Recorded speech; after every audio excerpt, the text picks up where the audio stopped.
ಎಲ್ಲರಿಗೂ ನಮಸ್ಕಾರ. Welcome to Gunda's kitchen. ಇವತ್ತು ಕರಿಬೇವು ಚಿತ್ರಾನ್ನ ಮಾಡೋಣ. ಅದಕ್ಕೆ ಏನೇನು ಬೇಕು ಅಂತ ನೋಡ್ಕೊಂಬನ್ನಿ. ಅದಕ್ಕೆ ಈರುಳ್ಳಿ, ಕರಿಬೇವು, ಕೊತ್ತಂಬರಿ ಸೊಪ್ಪು, ಹಸಿಮೆಣಸಿನ್ಕಾಯಿ, ಬೆಳ್ಳುಳ್ಳಿ ಮತ್ತು ಕಾಳುಮೆಣಸು ಇಷ್ಟನ್ನು ಹಾಕ್ಕೊಂಡು ಚೆನ್ನಾಗಿ ನೈಸ್ ಪೇಸ್ಟ್ ಮಾಡ್ಕೋಬೇಕು. ಯಾರು ಕರಿಬೇವು ತಿನ್ನಲ್ವೋ ಅವರಿಗೆ ಈ ರೀತಿ ಮಾಡಿಕೊಡಿ, ತುಂಬಾ ರುಚಿಯಾಗಿರುತ್ತೆ.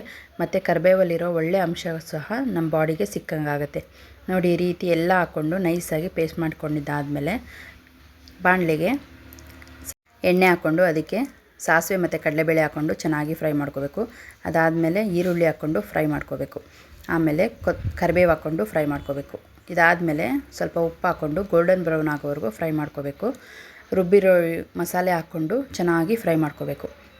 ಇದು ಚೆನ್ನಾಗಿ ಫ್ರೈ ಆಗಿದ್ದಾದಮೇಲೆ 1 ಟೇಬಲ್ ಸ್ಪೂನಷ್ಟು ಅರಿಶಿನ ಹಾಕ್ಕೊಂಡು ಅದನ್ನು ಚೆನ್ನಾಗಿ ಫ್ರೈ ಮಾಡಿಕೊಂಡು ಮುಂಚೆಲೇ ರೆಡಿ ಮಾಡಿಟ್ಕೊಂಡಿರೋವಂಥ ಅನ್ನ ಮತ್ತು ಜೀರಿಗೆ ಮತ್ತು ಮೆಂತ್ಯ ಪುಡಿ ಹಾಕ್ಕೊಂಡು ಚೆನ್ನಾಗಿ ಮಿಕ್ಸ್ ಮಾಡಿಕೊಂಡ್ರೆ ರೆಡಿ ಆಗುತ್ತೆ. Thank you.